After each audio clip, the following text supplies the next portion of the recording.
Hi hello नमस्कार, स्वागत आहे तुमचं माझ्या मराठी कथा या यूट्यूब चॅनलमध्ये। कथेचं नाव आहे प्रपोज भाग 3। चला तर मग कथेला सुरुवात करूया। जेव्हा डॉक्टरही हतबल होतात तेव्हा स्वतः सांगतात, आता सर्व काही परमेश्वराच्या हाती आहे। कुठल्या परमेश्वर? आमचा आता कशावरच विश्वास राहिलेला नाही।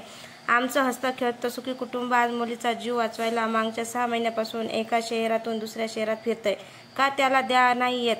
तिच्या आईची ती तक्रार योगच होती। प्रिया आपल्या आईला शांत व्हायला सांगू लागली, पण त्यांच्या डोळ्यातून पाणी येतच राहिलं। 2 दिवसात तिला डिस्चार्ज मिळाला, पण तिचं शरीर निस्तेज कृश होत चाललेली, एका असाध्य रोगासारखं निस्तेज बनत चाललेलंच। तिचं शरीर पाहत नव्हतं। ती बरी झालेली, पण कायमची नाही। तिला पुन्हा कधी त्रास सुरू होईल कोणी सांगू शकत नव्हतं। आणि आता तिला त्रास सुरू झाला तर तो सहन करण्याची शक्तीही तिच्या शरीरात राहिली नव्हती। तिचा अंत निश्चित होता, पण हे का होतंय? उत्तर फक्त प्रिया देऊ शकत होती। हो, याचं उत्तर तीच देऊ शकत होती। तिला मदत हवी होती आणि तिला असं तडफडताना मला पाहत नव्हतं। रात्री त्यांच्या घरी पोहोचलो। 10 वाजले होते। सर्व जेवण आवरून गप्पा मारत बसले होते। हॉलमध्ये सोफ्यावर ती आणि तिचा भाऊ टीव्ही पाहत होते, तर वडील बाजूच्या खुर्चीवर सकाळचं वर्तमानपत्र चाळत होते। मला समोर पाहता टीव्हीचा रिमोट भावाकडे देत प्रिया काहीतरी निमित्त काढून आपल्या रूममध्ये गेली। माझ्या प्रपोजचा परिणाम राग शेवटी जास्त काही न बोलता थेट मुद्द्याला हात घातला।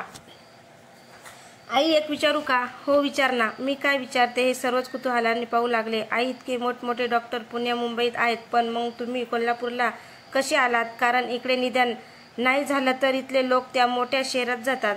माझ्या प्रश्नाने सर्वच स्तब्ध झाले। तिचा भावाने टीव्हीचा आवाज कमी करत माझ्याकडे पाहू लागला। सर्वांचा उडालेला गोंधळ मला त्यांच्या चेहऱ्यावरून दिसत होता। कोणी काहीच समजून देत नव्हतं। कदाचित त्यांना ही गोष्ट कुणाला सांगावी वाटत नव्हती। मला त्यांची चाहूल जाणवली। ते जे कोणी प्रियाला त्रास देतंय ते आहे। माझ्या या वाक्यानं सर्वांच्या चेहऱ्यावर एक भीती झळकली।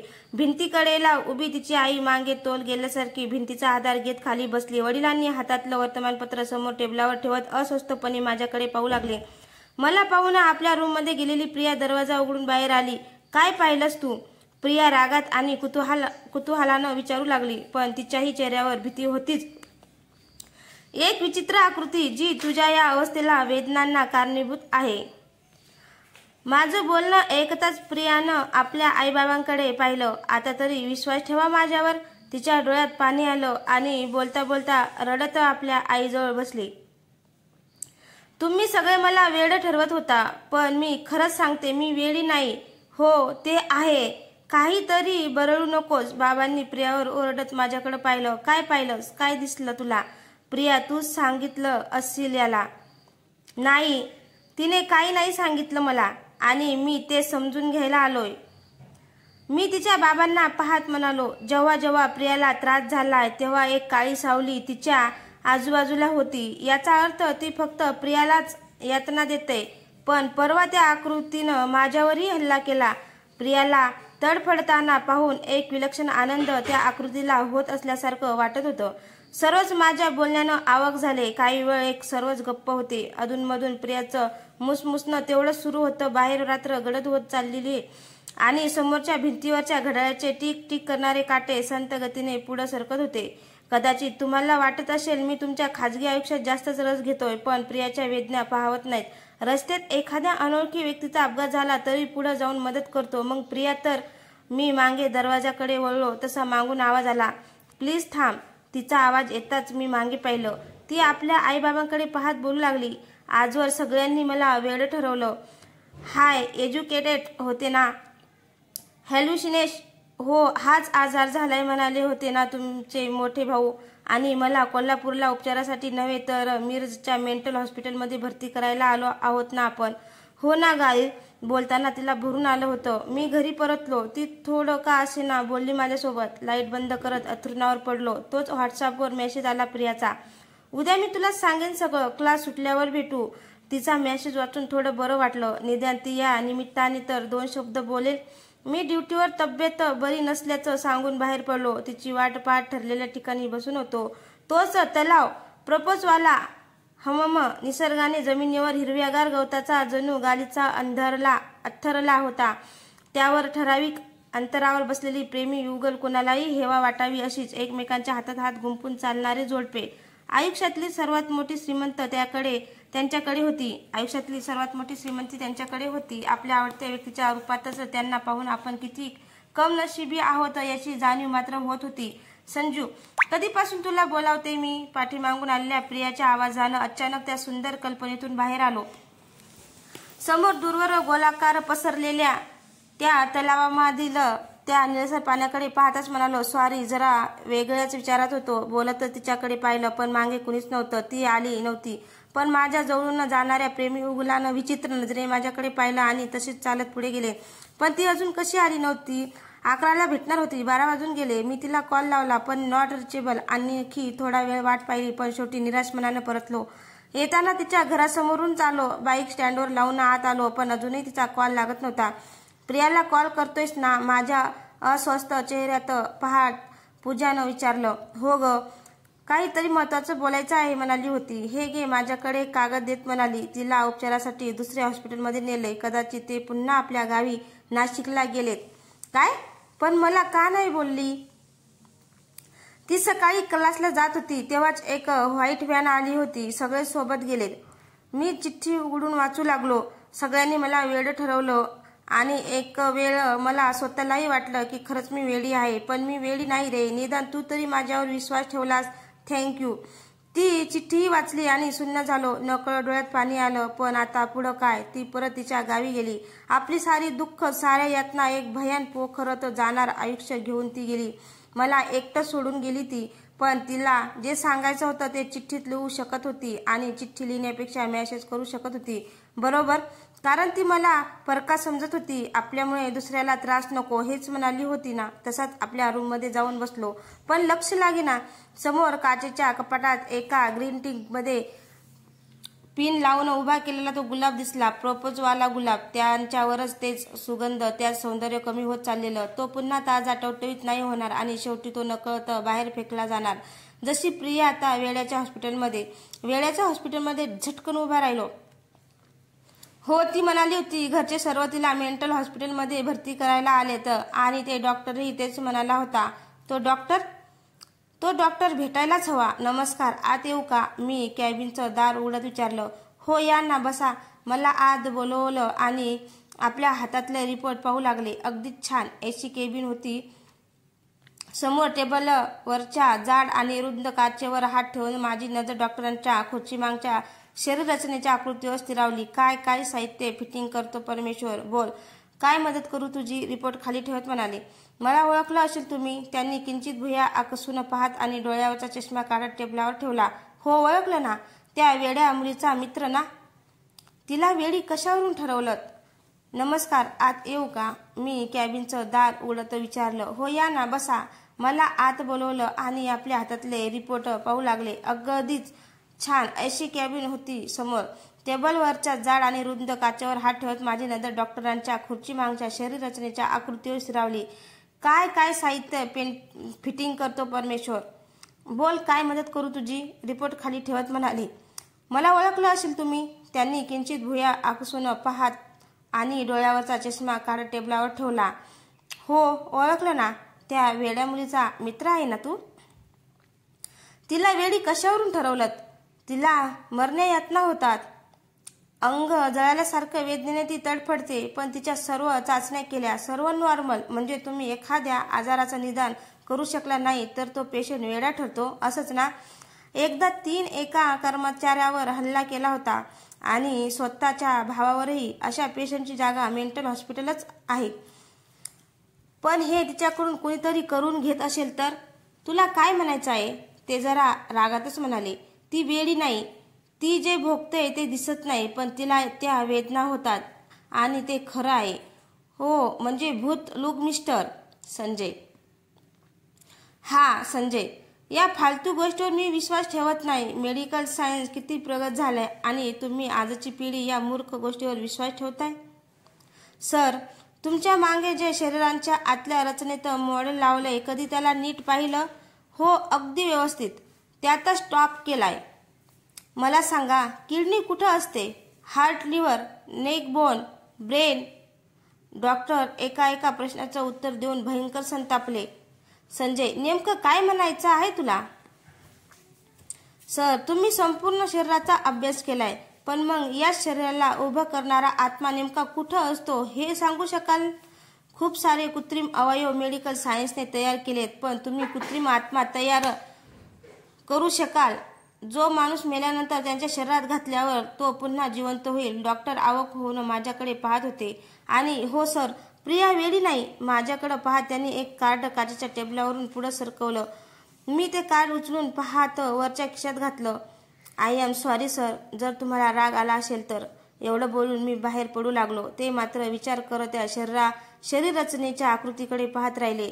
कार्डवर एक पत्ता आणि नंबर दिलेला. मी तो नंबर डायल केला. तशी समोरून एका महिलेचा आवाज आला. मी विचारलेली माहिती त्यांनी सांगितली. मला रात्र अशीच वाया घालवायची नव्हती.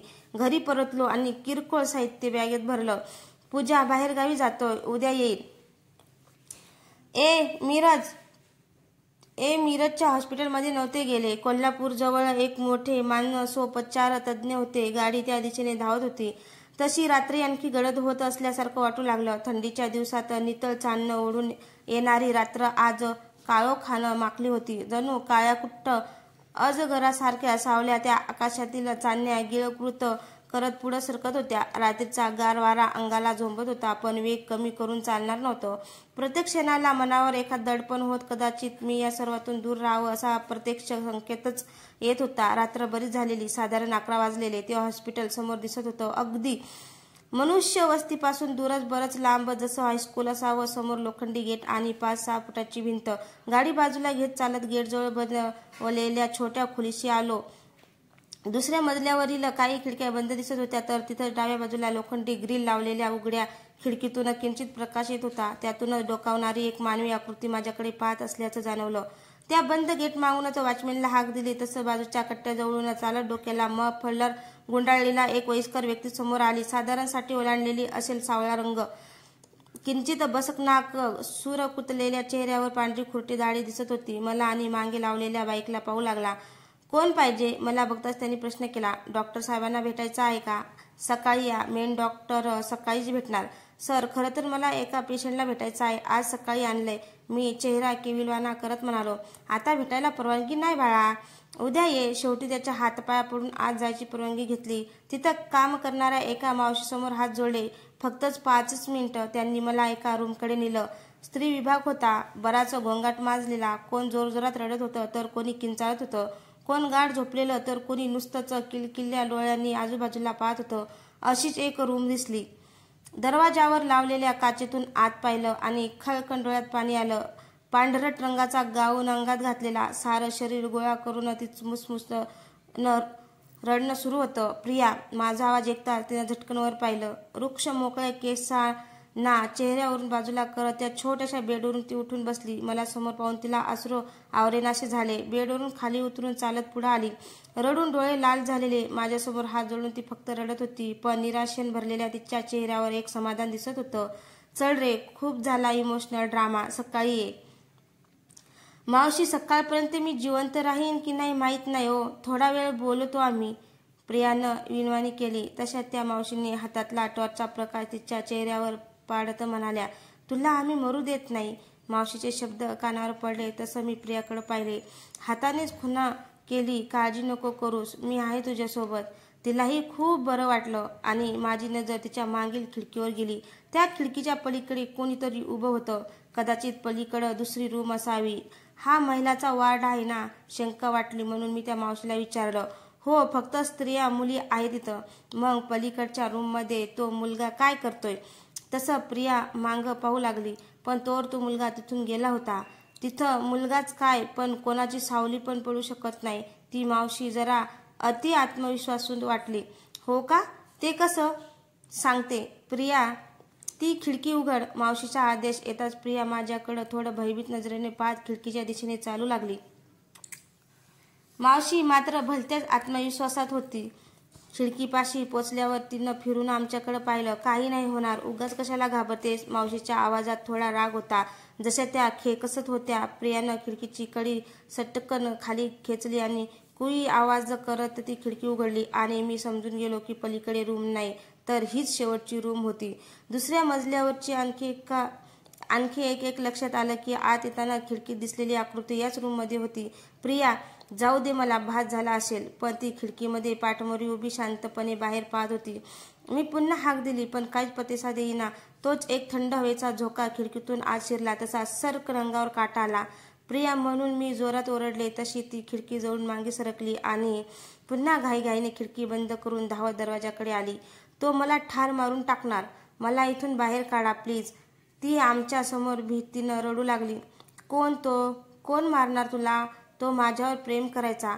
तुला काही नाही होणार. मी उद्या डॉक्टरांशी बोलतो. बोलता बोलता माझी नजर मागे खिडकीवर गेली. त्या पारदर्शी काचेतून आकाशातील क्षितिजाकडे झुकत जाणारे चंद्रबिंब हळूवारपणे काळ्या कुट्ट ढगांच्या कवेत सामावून जाऊ लागले. तोच कुई कुई असा दीर्घ आवाज करत खिडकी हळूवारपणे उघडत होती. प्रियानंही आवाज स्पष्ट ऐकला, पण मागे पाहायची तिची हिंमत होईना. ती दरवाजावर हात बळवू लागली. प्लीज मला बाहेर काढा, प्लीज. माझी नजर मात्र प्रियाच्या 8-10 फूट मागच्या त्या खिडकीवर स्थिरावली. खिडकी बाहेर वरच्या बाजूला कसलीशी हालचाल दिसू लागली. काहीतरी उलट लटकत होतं, जे वरूनच आत डोकावत होतं आणि इतक्यातच रूममधील भिंतीवरचा पांढरा बल्ब चरचर आवाज करू लागला. आम्हा तिघांची नजर त्या बल्बवर स्थिरावली तसा पटकन आवाज आला आणि बल्बच्या काचा सर्वत्र पसरल्या. काय बाई, ह्या बल्बला पण आता जायचं होतं. थांब रे इथंच, मी ऑफिसमधल्या बल्ब आणते. त्या मावशी चालत ऑफिसच्या दिशेने निघाल्या. तसा मोबाईलचा टॉर्च ऑन करत मी प्रियाला धीर देऊ लागलो. ती पूर्ण खचली होती, त्रासली होती, या अमानुष यातनांनी पिंचली होती. वाईट एवढंच वाटत होतं की मी फक्त धीरच देऊ शकत होतो. तिच्यासोबत बोलताना माझी नजर पुन्हा खिडकीवर गेली. तसं वरच्या दिशेने एक काळी गडद आकृती सरपटत त्या रूममध्ये प्रवेश करू लागली. भीतीने माझ्या अंगावर शहारा आला. प्रियाला सांगितलं तर ती काय होईल या विचारानंच मी सुन्न झालो. प्रिया, तू घाबरू नको, मी सोडवतो तुला इथून. माझ्या आवाजातही कप सुटला. मी ऑफिसच्या दिशेनं पाहिलं आणि जोराची हाक दिली, मावशी लवकर या. आणि पुन्हा समोर पाहिलं तसं भीतीनं घाम फुटला, डोळे विस्फाटले. त्या खोलीत प्रियाच्या अगदी हातभर अंतरावर एक काळी गडद सावली उभी होती, काळी कुट्ट धुसर. त्या आकृतीच्या चेहऱ्यावरील लालसर डोळ्यासारखे 2 टिपके जसे माझ्यावरच रोखले होते. प्रिया दरवाजावर टोक ठेकून खाली पाहत मुसमुसत होती. मावशी या लवकर. मी पुन्हा हाक दिली तशा मावशी झपाझप पावले टाकत येऊ लागल्या. त्या आकृतीने आपले दोन्ही हात हवेत पसरले आणि प्रियावर झडप घालणार तोच मावशी दरवाजाचा कुलूप उघडू लागल्या. घाईघाईत कुलूप काढून दरवाजा उघडला तशी ती सावली कुठतरी नाहीशी झाली. मी उंच हाताने तो बल्ब बसवला तशी रूम पुन्हा पांढऱ्या एलईडीच्या प्रकाशानं उजळून निघाली. प्रियाकडं ती कोपऱ्यातल्या छोट्याशा बेडवर गुडघ्यात मुंडकं खुपसून बसलेली. लांब विस्कटलेल्या तिच्या रोमकेसाने चेहरा पूर्ण झाकला गेलेला, अगदी शांत. मगापासूनच रडणं मुसमुसणं सारं बंद झालेलं. प्रिया, मी तिला हाक दिली तसं आपल्या उजव्या हातात एक बोट बेडवरील बेडशीटवर वेडवाकडं फिरवू लागली तशी ती एखादी आकृती काढते. प्रिया, बरं वाटते ना? मी पुन्हा विचारलं तशी आपल्या बोटांची हालचाल थांबवली, पण मुंडकं तसंच गुडघ्यामध्ये खुपसलेलं. हळूच ते बोट आपल्या तोंडात घातलं. मी आणि मावशी तिच्याकडे पाहतच होतो. तोच खटकन आवाज आला. आम्ही दोघेही तिची गूढ शांत हालचाल पाहत होतो. तसं तिनं शांतपणे तोंडात घातलेले बोट बाहेर काढलं तर त्याला रक्ताची धार लागलेली. ते बोट तसंच बेडशीटवर फिरवू लागली. अर्ध बोट तिने दाताने तोडलं होतं, त्यातून भळाभळा येणाऱ्या रक्ताची धार लागलेली. मी धावत तिच्याकडे गेलो. तिचं बोट दाबून धरत रक्त थांबवण्याचा प्रयत्न करू लागलो. मावशी, डॉक्टरांना कॉल करा आणि बँडेज बॉक्स आणा लवकर. तशा त्या पुन्हा ऑफिसकडे धावल्या. प्रिया, काय करतेस हे? मी बोट दाबून धरतच म्हणालो. तसं मगापासून गुडघ्यात खुपसलेले मुंडकं वर काढत तिनं माझ्याकडे पाहिलं. अर्ध्या चेहऱ्यावर विस्कटलेले केस पसरलेले, पांढरे विस्पारलेले डोळे माझ्यावर रोखलेले, तर तोंडातून ओघळणारी रक्ताने माखलेली लाल हनुवटी वरून गळ्यावर पसरलेली. तोंडात काहीतरी चघळत जबडा हळूवारपणे हलवत होती. तिची अवस्था पाहून डोळ्याच्या कडा नकळत पाणावल्या आणि संतापही आला. त्या क्रूर पिशाचांचा तिच्या विस्पारलेल्या डोळ्यात पाहत म्हणालो, का इतक्या यातना देत आहेस तिला? हेच का तुझं प्रेम? जिच्यावर स्वतःपेक्षा जास्त प्रेम करावं, जिला आपलं सर्वस्व मानावं, जिच्या पायात काटा रुतला तर आपल्या काळजात कट्ट्यार उतरल्याच्या यातना व्हाव्या, त्या मुलीशी अशी अवस्था करून तिच्यावर आपलं प्रेम सिद्ध करतोय का? माझं बोलणं ऐकताच ती जोरात समोरच्या भिंतीवर थुकली. तसं तिच्या तोंडातून लाल रक्तासोबत निघालेला तुकडा भिंतीवर आपटून गोल गोल फिरत कोऱ्यात स्थिरावला. दाताने तोडलेला स्वतःच्या बोटाचा तुकडा डोळे विस्पारून पाहत म्हणाली, प्रेम? हसत तिची क्रूर नजर माझ्यावर स्थिरावली. तिच्या आवाजात घरघर वाढली. प्रेम आहे म्हणून तर सोबत न्यायला आलोय. आणि ती क्रूरपणे हसू लागली. आवाजात घरघर वाढली. प्रेम आहे म्हणून तर सोबत न्यायला आलं. आणि ती क्रूरपणे हसू लागली. तिच्या मनात नसताना मीही त्या क्रूर नजरेला नजर भिडवली. तसा तिच्या चेहऱ्यावरचे भाव आणखी रागीट होऊ लागले. घरघर त्या आवाजात झटकन आपल्या चेहरा माझ्या चेहऱ्याजवळ आणत म्हणाली, माझं प्रेम आहे ना तिच्यावर, आणि जे मला आवडतं ते मिळवतोच, मग त्यात कोणाची मर्जी असो वा नसो, समजलं ना. आणि दीर्घ श्वास आत घेत वर छताकडे पाहत डोळे विस्पारून बेशुद्ध होत बेडवर पडली. मावशी धावतच आत आल्या. तिची जखम स्वच्छ करून पट्टी बांधली तशी पुन्हा शुद्धीवर आली. पण यावेळी बोट तुटल्याने झालेल्या जखमीनं तिला भयंकर वेदना होत होत्या. रडत कण्हत बेडवर पडून ती आपल्या यातना सहन करत होती. तिला धीर देता देता मला गहीवरून येत होतं. तिच्याकडे पाहत मावशींना विचारलं, डॉक्टरांना फोन केलात? हो, उद्या सकाळीच शॉक ट्रीटमेंटसाठी घेऊया म्हणालेत. Shock treatment? त्यांचं बोलणं ऐकताच मला धक्का बसला. हो, तिला बेड सोबत बांधून ठेवायला सांगितलंय आणि तूही जा आता.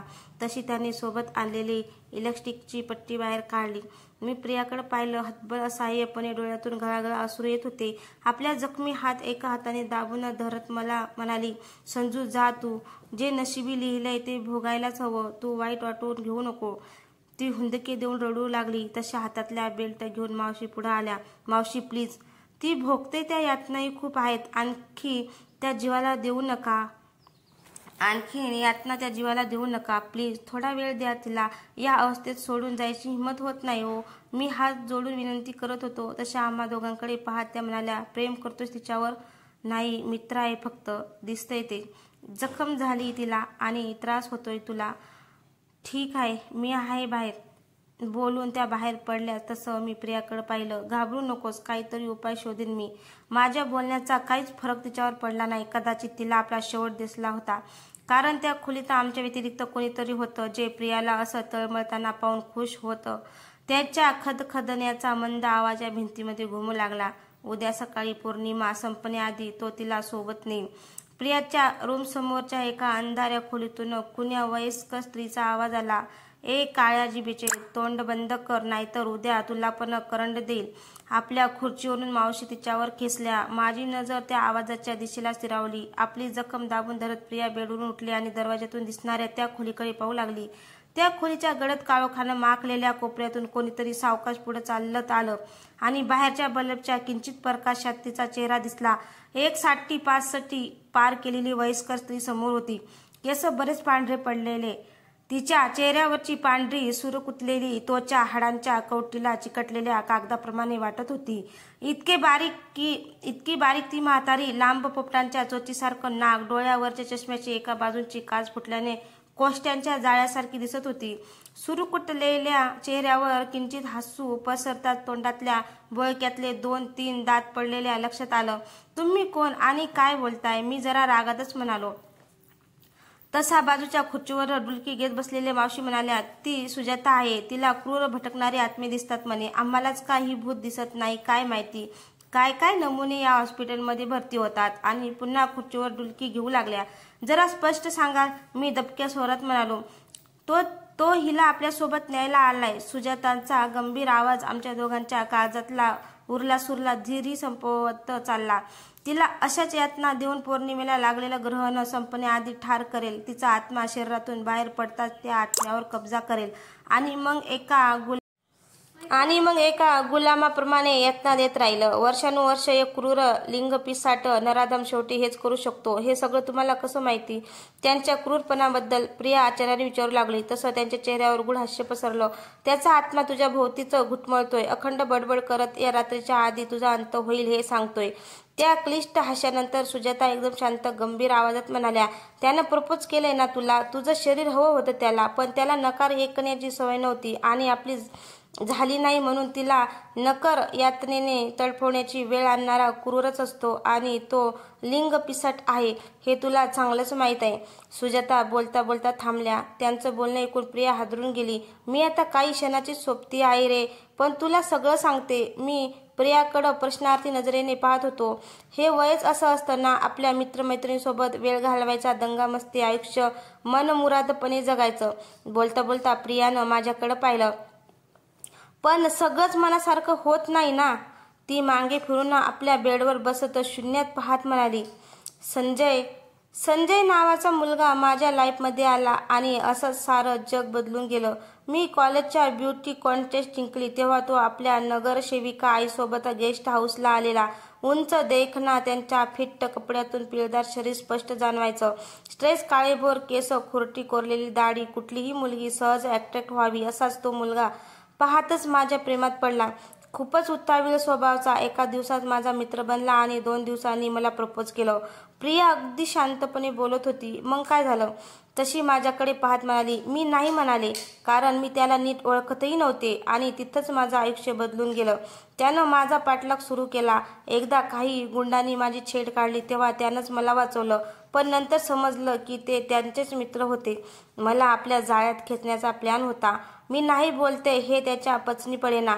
नाना शक्कल लढवत होता. असंच एक दिवस एका मैत्रिणीने मला मेसेज करून कॉलेजच्या मागच्या इमारतीत बोलावलं. कन्स्ट्रक्शनचं काम बंद पडलेलं. ती इमारत पडकी झालेली. मी पोहोचले पण तिथं माझी मैत्रीण नव्हती. मग मी तिच्या खिन्न चेहऱ्याकडे पाहत म्हणालो, सर्व शोधले पण कुठे दिसत नव्हती. मी मागे फिरले तसा मागे संजू तिथं उभा दिसला. त्याला पाहताच मी घाबरले. माझा हात पकडून त्याने जवळ खेचले आणि प्रेमाचा होकार ताकदीच्या जोरावर मागू लागला. अचानक घडलेल्या प्रकारानं पुरती हादरून गेले. त्याला प्रतिकार करत होते पण त्यानं माझ्यावर जबरदस्ती करायला सुरू केली. प्रियाला आता अश्रू अनावर झाले. पण आवंडा गिळत तिनं डोळे पुसले आणि पुन्हा सांगू लागली. आमच्यात झटापट सुरू झाली पण मी दुबळी ठरू लागले. त्यानं मला जमिनीवर पाडलं आणि माझ्या अंगावर झेपावला. माझं शरीर निर्दयीपणे कुस्करत वासनेने भरलेल्या नजरेने आदेशासारखा पाहत म्हणाला, काय अवकात आहे ग तुझी? तुझ्यासारख्या कितीतरी पोरी वापरून फेकून दिल्या मी. कारण मला जे आवडतं ते मी मिळवतोच, मग ते समोरच्याच्या मर्जीने किंवा मर्जीविरुद्ध. मी प्रतिकार करत होते, ओरडण्याचा प्रयत्न करत होते पण माझं तोंड त्यानं दाबून धरलेलं. वेदनेने मी रडत होते पण त्याला द्या येत नव्हती. त्या झटापटीत माझ्या हाताला एक लोखंडी सळी लागली. कदाचित बांधकामातील असेल. जोराने त्याच्या मस्तकात घातली. तसा कळवळत माझ्या अंगावरून बाजूला झाला. मी रागानं वेडी झालेली एका मागून एक प्रहार करत होते. तो रक्तबंबाळ होऊन जमिनीवर लोळत होता. मी तिथून धावत बाहेर सुटले आणि तुटलेल्या चौकटीतून पुन्हा मागे वळून पाहिलं तर तो जमिनीवर पालथा पडलेला. रक्तानं माखलेल्या चेहऱ्यावर धूळ माती चिकटलेली होती. त्याच्या डोळ्यात रक्त उतरलेलं आणि तसाच रखरखत्या नजरेने मला पाहत होता. मग तू पोलिसात नाही कळवलंस? पोलिसात? ज्या मुलींनी त्यांच्या विरुद्ध पोलिसात तक्रार केली त्याच घरातून बाहेर पडणंही संजयच्या मागे तुकड्यासाठी शेपटी हलवत फिरणाऱ्या कुत्र्यांनी मुश्किल केलं रे. एका मुलीने तर गळफास घेऊन आत्महत्या केली आणि राजकीय ताकद वापरून त्यानं ती केस दाबून टाकली. पोलीस खिशात घेऊन फिरणारा युवा नेता होता तो. हे मी उघड्या डोळ्यांनी पाहिलेलं. आणि मी ही केस केली असती तर ही गोष्ट समाजातील त्या लोकांना समजली तर काय होईल? त्या नराधामानं एकदा रेप करायचा प्रयत्न केला पण या समाजातले नरपिशाच रोज येता जाता दिसेल तिथे वासनांद नजरांनी काटेरी बोचर या शब्दांनी दररोज रेप करत राहतील. मग कॉलेजमध्ये घरी कोणाला बोलली नाही. मी रिक्षा पकडून घरी आले. कोणाला काहीच बोलले नाही. खूप रडले. खोलीत एकटीला कोंडून घेतलं. माझी निरागस स्वप्नाची राख झाल्यासारखी वाटली. मी 15 दिवस कॉलेजला गेले नाही. त्या इमारतीत कोणीच जात नव्हतं. 2-4 दिवसात शहरातील काही भटकी कुत्री त्याचं प्रेत फडफडत रस्त्यावर आणून फाडून खात होते. त्यांच्या हातपायाची बोटे, चेहरा, शरीर उंदरांनीही कुरतडून खाल्लेले. आणि त्यावेळी सगळ्यांना समजलं संजय सारख्या राक्षसाचा खून झालाय. ती काहीशी शांत झाली आणि पुन्हा बोलू लागली. मला वाटलं सगळं संपलं पण नाही. काही दिवसातच मला विचित्र भास होऊ लागले. कदाचित मानसिक धक्का बसल्याचा परिणाम असेल म्हणून मी गप्प राहिले. पण ते भास जीव घेणे ठरू लागले. कोणीतरी शरीरातून कुरतडून टाकत असल्यासारख्या वेदना होऊ लागल्या. स्वतःला इजा करून घेऊ लागले. पण एकदा त्यानं आपलं अस्तित्व दाखवून दिलंच. ती उठली आणि माझ्या गळ्यात पडून रडू लागली. जे केलंस ते योग्यच होतं आणि तो आता जिवंत असता तर त्याहीपेक्षा भयानक मरण मी त्याला दिलं असतं. आणि हो, मी आहे तुझ्यासोबत. जीव गेला तरी या नावाचा मला तिटकारा आलेला तिरस्कार वाटत होता. पण त्याच नावाचा एक छान मित्र भेटला तुझ्या रूपात. पण तू मला प्रपोज केलंस आणि मी हादरून गेले. पुन्हा सगळं डोळ्यासमोर उभं राहिलं आणि दूर राहू लागले. मी तिच्या डोक्यावरून हात फिरवत धीर देऊ लागलो. तुला मित्र हवा ना? मग आयुष्य आहे तोवर तुझा मित्र राहीन. तसा समोरच्या खिडकीतून थंड हवेचा एक झोका अंगाला स्पर्श करून गेला. तशी प्रिया शहारली. अचानक तिनं मला जोराने मागे ढकलून दिलं. मी आश्चर्याने तिच्याकडे पाहू लागलो. तिनं आपली नजर भिंतीवरच्या बल्बवर नेली. चरचर आवाज करत पटकन फुटला आणि त्या खोलीत पुन्हा काळोख पसरला. झटकन तिनं आपली मान माझ्याकडे वळवली. तसे तिचे विस्फटलेले केस चेहऱ्यावर पसरले. ती समोर उभी होती आणि तिच्या मागे खिडकीमधून मावळतीला गेलेल्या चंद्राचा मंद प्रकाश तिच्यावर पडलेला. पण त्यामुळे जमिनीवर पडलेली प्रियाची सावली वेगळी होती. एक अकराळ विक्राळ अश्वापदाची सावली होती. अचानक तिच्या आवाजातली घरघर वाढली. तिनं माझं प्रेम लाथडून टाकलं. आणि तुला चिकटते? तिच्या रागीट चेहऱ्यावर विचित्र हास्य पसरलं. माझ्याकडे पाहतच ती उजव्या हाताचं करंगळी तोंडात घालू लागली. तसा मी पुढे धावलो. तिचा हात गच्च पकडून धरला. तसे एका झटक्यासरशी तिचे केस चेहऱ्यावर आले. मावशी, मी जोरात ओरडलो. तशी त्या खडबडून जाग्या झाल्या. बेल्ट घेऊन या लवकर. फक्त थोडा वेळ आणि इथं एक देह निष्प्राण होऊन पडणार. ही ही ही. गप्प सटवे, काळ्या जिभीचे सटवे. मावशी त्या समोरच्या बाईवर ओरडत आत आल्या. प्रियानं आपल्या रक्ताळलेल्या डोळ्यांनी माझ्याकडे पाहिलं. तशी माझ्या पायाखालची जमीन सरकली. मी तिचे हात घट्ट पकडण्याचा प्रयत्न करत होतो, पण विचित्र हास्य करत तिनं माझा हात घट्ट पकडला. एक राक्षसी शक्ती तिच्या शरीरात होती. माझ्याकडे पाहत तिनं माझा हात हळूहळू आपल्या जबड्याजवळ घ्यायला सुरुवात केली. तसा माझ्या काळजाचा थरकाप उडाला. मावशी, प्लीज लवकर या. माझा आवाज ऐकून धावत आलेल्या मावशी त्या काळोख्यात हतबलपणे पाहत उभ्या होत्या. काय करावे सुचत नव्हते. मी स्वतःचा हात सोडण्याचा केविलवाणा प्रयत्न करत होतो की इतक्यात खडकन आवाज आला. आडकित्त्यात घालून सुपारी मधोमध फोडावी असा आवाजासोबत शरीरात लाल मुंग्याचं जसं वारू उठलं. भयंकर वेदनेनं एक आंत किंकाळी माझ्या तोंडातून बाहेर पडताच आपल्या घोगऱ्या आवाजात खदखदणाऱ्या हास्यप्रियाच्या तोंडातून बाहेर पडलं आणि धाडकन ती जमिनीवर पडली. शुद्ध हरपून तिला उचलून बेडवर झोपवले. बेल्टने घट्ट बांधून घातले. माझा उजव्या हाताचा अर्धा अंगठा तिनं दातात धरून तोडलेला. मलमपट्टी करून तसाच भिंतीला टेकून तसाच बसून होतो. असह्य वेदना होत होत्या. मेंदू बधीर झालेला. मृत्यू अटळ आहे. तो आलाय, पण अजून थोडा वेळ आहे. एक काळ्या जिभेचे गप्प. मावशी तिच्या बोलण्यावर चांगल्या संतापल्या आणि जिना उतरत बडबडतच खाली जाऊ लागल्या. तशा सुजाता आपल्या रूमच्या दरवाजाजवळ येत त्या म्हणाल्या, तिचं शरीर त्या सैतानाच्या आत्म्याचं ओझं आणखी सहन करू शकणार नाही. संपेल ती. मी दरवाजातून आत पाहिलं. प्रिया निपची पडलेली. आपल्या शेवटच्या घटका मोजत, नरक यातना भोगत मृत्यूच्या भयान जबड्यात एकसारखा डोळ्यातून पाणी येत होतं. त्यांनी मला आपल्या रूमजवळ बोलवलं. तिला वाचवावं असं वाटतंय तुला? हो. कसलाच विचार न करता मी उत्तर दिलं. एक मार्ग आहे. कोणता? मी काही करायला तयार आहे. त्या एक शब्द बोलत होत्या. मी मनापासून सगळं ऐकत होतो. त्याचं बोलणं थांबलं आणि मागे सरकत त्या काळोख्या दिशेनास झाल्या. मी तसाच उभा होतो. सुन्न. घाबरलास? नाही. मी भानावर आलो. प्रियाकडे पाहिलं. तिच्या शरीरात किंचित हालचाल होत असली तरी वेदनेने ती अजूनही कणत होती. मी हळूच दरवाजा उघडून आत गेलो. बेडजवळ जात तिच्या चेहऱ्याकडे पाहिलं आणि डोळ्यातून पाणी येऊ लागलं. किती सुंदर निरागस होती. तिच्यासोबत घालवले ते क्षण डोळ्यासमोर उभे राहिले. हसणारी, हसवणारी, मस्करी करणारी, पुन्हा सॉरी म्हणणारी. आता स्वतःच्या मृत्यूची वाट पाहत पडून होती. पूर्ण हतबल, थकलेली, बेशुद्ध अवस्थेतही तिच्या डोळ्यातून ओघळणारे अश्रू. किती भयंकर होतं सर्व. तिच्या डोक्यावरून हळूवारपणे हात फिरवला. खूप वाटलं तिच्या कपाळाचं चुंबन घ्यावं, पण मला तो अधिकार तिनं दिला नव्हता. ताडकन उठलो आणि झपाझप पावलं टाकीत हॉस्पिटलच्या त्या शेवटच्या रूममध्ये गेलो. बाथरूम होतं ते. एक मोठा चौकोनी आरसा समोर होता. त्या आरशात स्वतःला पाहिलं. तोंडावर पाणी घेतलं. थोडं पाणी प्यायलो. थोडा वेळ तसाच वॉश बेसिनकडे पाहत राहिलो. त्या बाईने कोणताच उपाय सांगितला नव्हता. फक्त एक वाक्य बोलली होती. फक्त एक वाक्य, ज्यात खूप मोठा अर्थ लपला होता. विषाला विषच मारतो.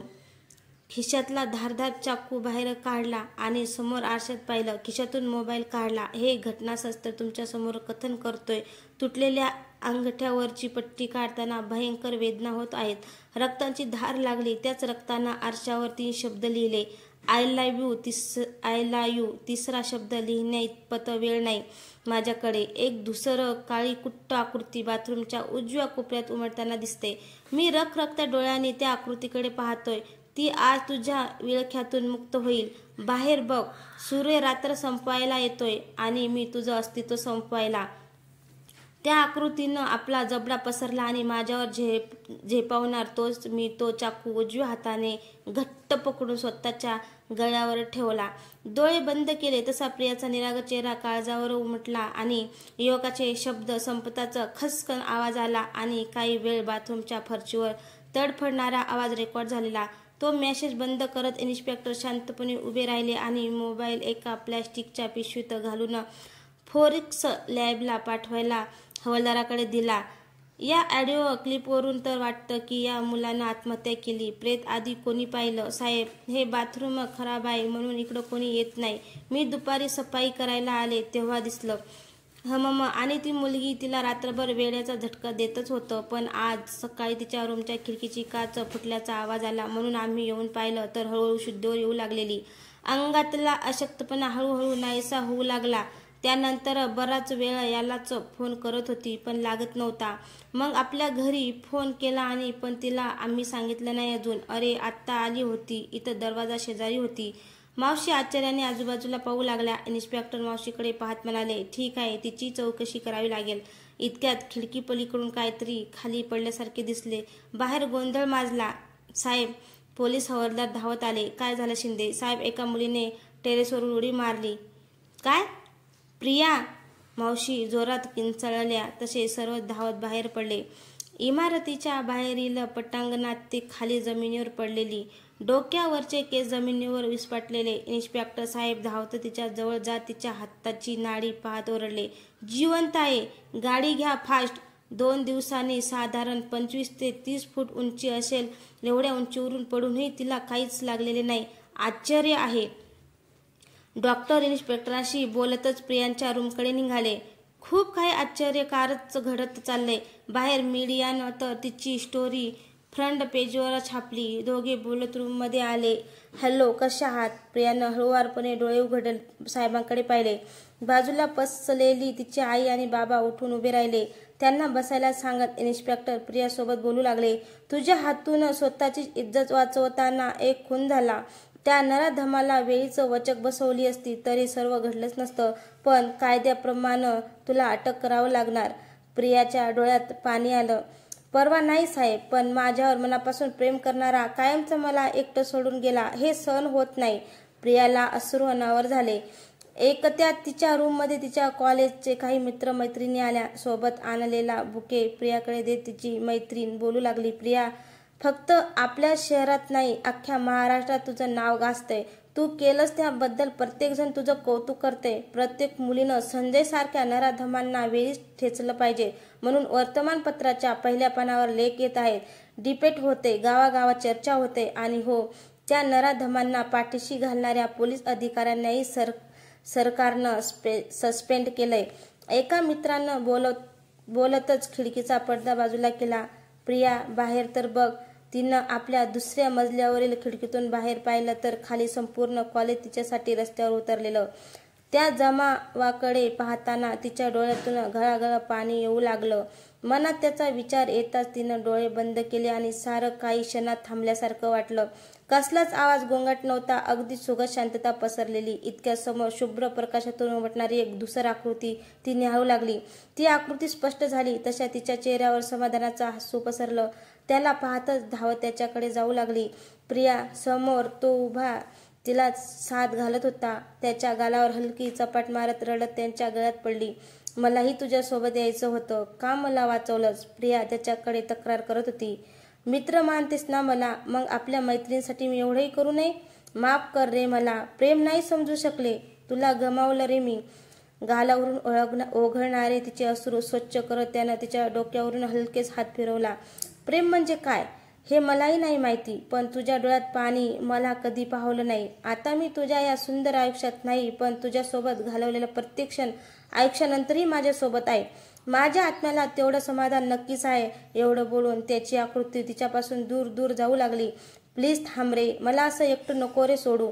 मला तू हवा आहेस रे, प्लीज परत ये रे. ती साथ घालत राहिली. त्याच्या अधूक होत चाललेल्या आकृती मागे धावत राहिली, पण तो मात्र डोळे दिपवणाऱ्या प्रकाशात नाहीसा झाला. तशी क्षणात प्रिया भानावर आली. खिडकीतून खाली पाहिलं तर बाहेर लोक पुष्पगुच्छ घेऊन तिच्यासाठी उभे होते. त्या गर्दीकडे पाहत ती मनात पुटपुटली, मला माहीत आहे तू या गर्दीत नसल्यास तरी माझ्या सोबत आहेस. माझ्या सुखादुःखात, माझ्या स्वप्नात. I love you. तोच खिडकीतून आत आलेला एक थंड हवेचा स्पर्श तिला जाणवला. तर मित्रांनो तुम्हाला ही कथा कशी वाटली? कथा आवडल्यास लाईक, कमेंट, शेअर करायला विसरू नका. तसंच चॅनलवर कोणी नवीन असेल तर चॅनलला सबस्क्राईब करा. धन्यवाद. भेटूया पुढच्या भागात.